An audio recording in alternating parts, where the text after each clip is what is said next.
Good morning. Good morning. If you're watching the recording, you can skip ahead about a minute to get to the content. My phone says my connection is weak. It better not be. I pay entirely too much money for a weak internet connection.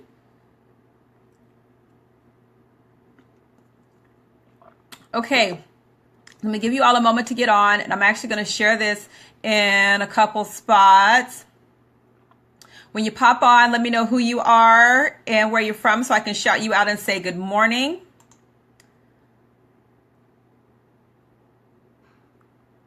All right, almost there. Today is the first day of spring. Whatever. Hold on a second. Do you see that? That does not say spring. That says there's snow on the ground. I got naked trees. That is not spring. So I don't care what the freaking calendar says. It's cold. It is not spring here in the New England area. Okay. Hey, hello. Hey, little sister. Hey, Ray. Okay, so let's get down with the get down. So I want to welcome you to the Daily Revision Morning Show. My name is Lusandra Everett and I am your host. I am here Monday through Friday, 9 o'clock-ish. I saw somebody post yesterday. Why do people say ish? Okay, so I got kids. There's a life. And you know what? 9 o'clock is the goal. Sometimes it's on the ish side. So I say 9 o'clock-ish.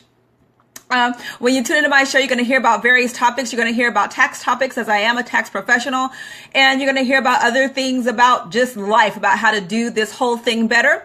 Right now, we've got a lot of tax stuff going on because it is tax season and people got tax questions. And so that is what I am here for. So today, I'm talking about 1099s. I got a great question from a friend of mine, Miss Sonia Jennings, asking about 1099 filing requirements for VAs. And I said, well, let's just make a whole show about 1099s. Okay. So, thank you, Ray. I appreciate it. Hey, Sylvia.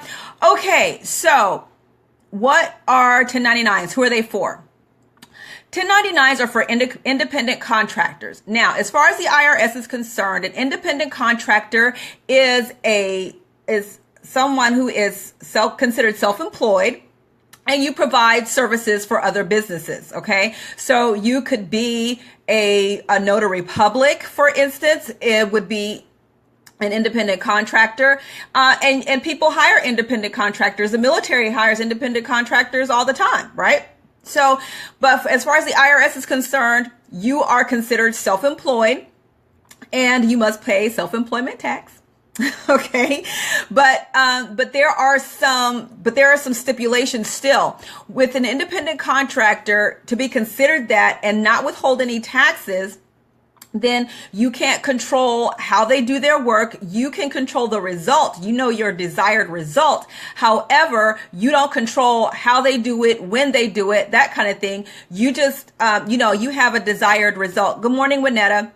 So when you're dealing with an independent contractor, you don't control how they do their work, when they do their work. You just have a specific result. Now, in contrast to employees, you have you control when they work, you control how long they work, and you control how they work. So in that respect, with the W-2 employee, you would be required to withhold taxes because you have that much control.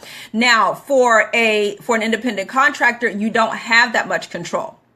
So that's the difference between a W-2 employee and an independent contractor. Now, there are some employers who try to get around the withholding part by hiring you as an independent contractor, but they control everything. That is against the rules. No worries, Sonia, honey. I'm going to answer your question. So, so if you know of someone who is working as an independent contractor, but they're really an employee, you need to tell them that's against the rules. Okay. So here are some deadlines.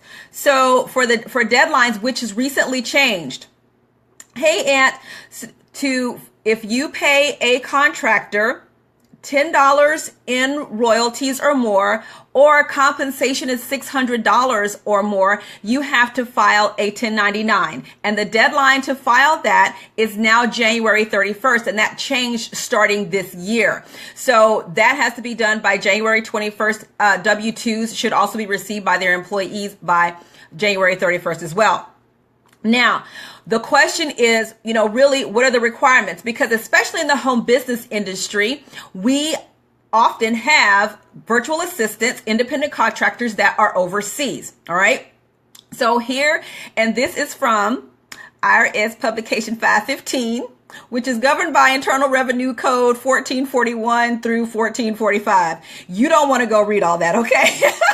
You don't want to go read all that. Publication 515, yes, the Internal Revenue Code, you don't want to do that. Unless you have trouble sleeping, it'll knock you right out. Okay, so if you have an independent contractor who is performing their service for you on U.S. soil, and you pay them more than $600 in compensation, you must file a 1099. Now, if you have an independent contractor who is foreign and they perform their work on foreign soil, then you do not have to issue a 1099. There is no requirement for that. The expense is still a deduction. You can still deduct the expense as long as you've got your record keeping. We talk about documentation all the time. As long as you have documentation to support you paying that overseas contractor, it is still a business deduction, but there is no 1099 filing requirement for foreign soil. Now, if you have a foreign person who is performing your services on U.S. soil, there is a 1099 filing requirement, because if they are actually in the United States or United States territory, they will have a tax requirement for themselves. So you have to issue the 1099. But if you're outsourcing overseas, there is no 1099 filing requirement for them. That's for them and they government and however they do taxes. So there you go. Now, here's the thing I want to point out. Again, it's the documentation.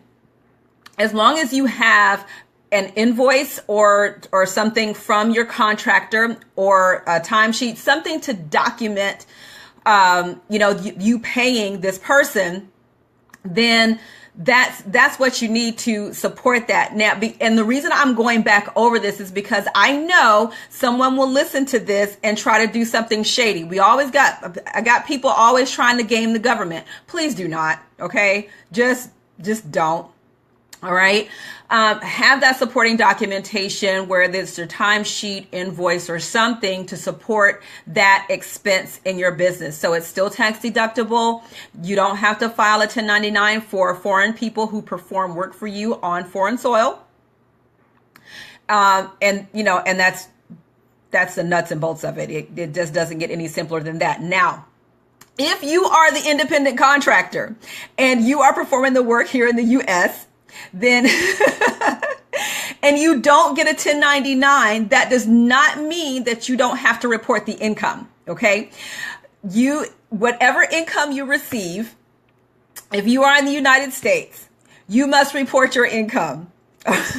So, and let me explain how this looks, because there is this nasty rumor that's going around the home business industry that says if you make less than $600 that you don't have to report your income. That is not true at all. If you earn income in the United States and you are on U.S. soil, you must report your income.